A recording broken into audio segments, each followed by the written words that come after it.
Ms. Slater, let me give you a chance to do a little bit of talking. We are living through, it's fair to say, I think, a wave of concentration in industry.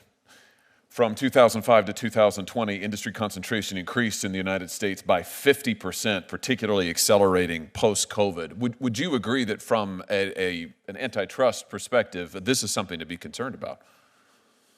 Senator, I haven't seen this chart before, but I have no reason to disbelieve its accuracy, and I would agree that that is a troubling number. We've seen industry concentration in pharma, which Senator Grassley talked about. We've seen it in meat packing, which is particularly important in my state to our agricultural producers, our ranchers and our farmers. We've seen it in other aspects of agriculture. Would you agree that concentration, it doesn't matter which industry it's in, concentration that leads to monopoly power in any industry is a cause for concern when it comes to freely operating markets? Is that fair to say? Yes, Senator. I refer you back to my opening statement. Yes, and that would include the tech sector. In fact, just looking at concentration in tech, the standard that the Department of Justice historically uses to measure concentration now has that concentration level as high as it has ever been in the tech sector as of 2023 in the 99th percentile.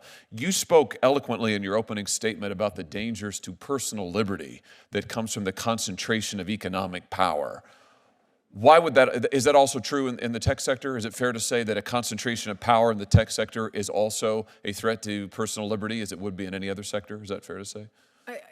Yes, Senator. I think there are a growing number of conservatives in particular, but also Democrats who see the exercise of private power as connected to the economic power of the companies involved. I think that's a fair statement in general. And why is it, just if you could, tell us a little bit more about why concentrations, economic concentrations in the hands of private monopolies can be a threat to personal liberties. Why is that something we should be particularly concerned about, maybe especially in this age of tech concentration?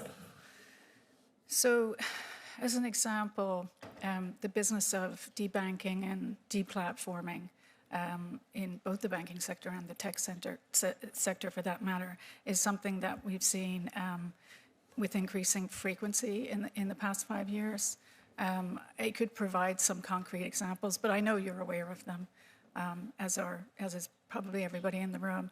And I think that a lot of people see that kind of deplatforming, that kind of debanking as a function of there being perhaps only two players in a given industry. Much easier to do that when you have a duopoly. Yeah, in other words, if you have a concentration of market power in one or two or maybe three hands, then the agenda that the monopolist wants to pursue, whether that's an agenda related to price fixing or price gouging, or whether that's an agenda that has more of a political valence. So you were just saying, maybe they'll censor speech. Maybe they'll say, if you have particular ideological commitments, you supported President Trump, you're not welcome to bank with us. That becomes quite acute when you effectively don't have any other choices. Is that fair to say in layman's terms? Yes, Senator, and you are far beyond a layman in antitrust terms, of course. I mean, another practical application of the kind of conduct we're describing is non-competes. This is just to depoliticize and deconflict the issue. This is a growing practice. It's of concern in many parts of the country. It prevents workers from switching jobs easily, and that's something that I think is also quite prevalent in markets that are highly concentrated. Is there any reason to think that the concern over the concentration in tech in particular and its effect on personal liberty would be diminished in any way in the age of AI? So we're still in the very early stages of AI, as you know. It's a nascent technology, a nascent industry. And so I wouldn't want to make that call just yet, frankly, Senator.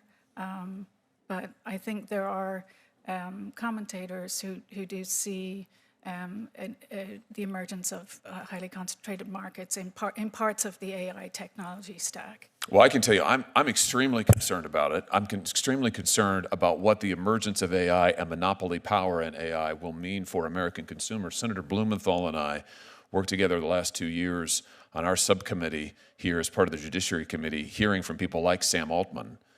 And what we discovered is, in issue after issue, whether it is the ability of parents to protect their children's personal information virtually impossible in the age of AI when these companies are scooping up every piece of data and there's nothing a parent can do to stop it. Whether it is the creation of deepfake pornography, where people are able to use the technology, go get someone's picture off of the internet, a child's picture from Facebook, and then use it to create pornographic images.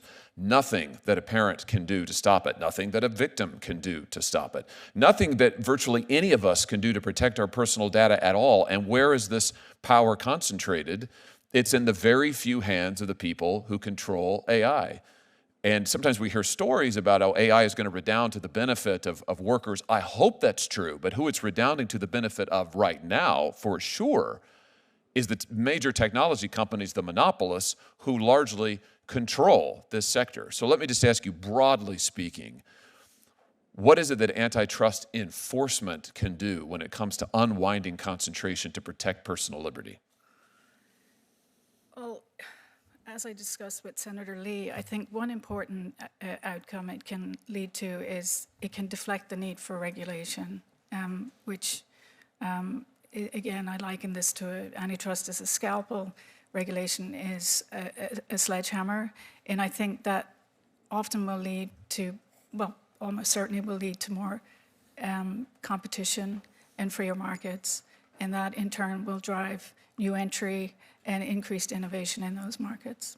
You know, I think you've got this exactly right. I mean, preventing power imbalances where one or two or three monopolists or near monopolists control all of the information, they stifle competition. The real problem with that is, besides the fact it can impose increased costs and harms on consumers, there's a massive power imbalance between these companies and average, normal, working Americans. And to me, I see what you're going to do, which is very important in antitrust. Antitrust enforcement helps unwind those power concentrations and gives more power to individual Americans. And I will just say now, if you'll allow me just a moment to editorialize, you don't have to comment on this, I think it's absolutely vital that this body do everything we can to put more power back into the hands of individual Americans. You talked about how antitrust suits can be a scalpel, enforcement suits can be a scalpel.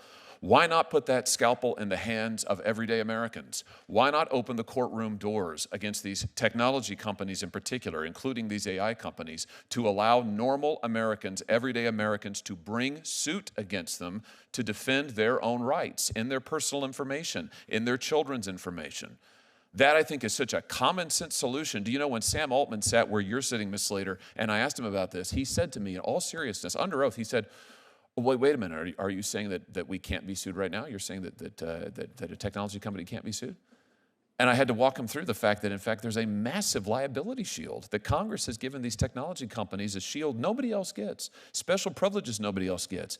You talk about enshrining a group of robber barons at the expense of the American people. This has got to change. We have got to give power back to individual Americans to protect their rights. And antitrust enforcement by the U.S. government is a critical part of that. So I look forward to your work in this area. And with that, I recognize Senator Klobuchar. Very good. Thank you, Mr. Hawley. As Mrs. Slater knows, you and I have worked together on a number of these antitrust issues, and I really appreciate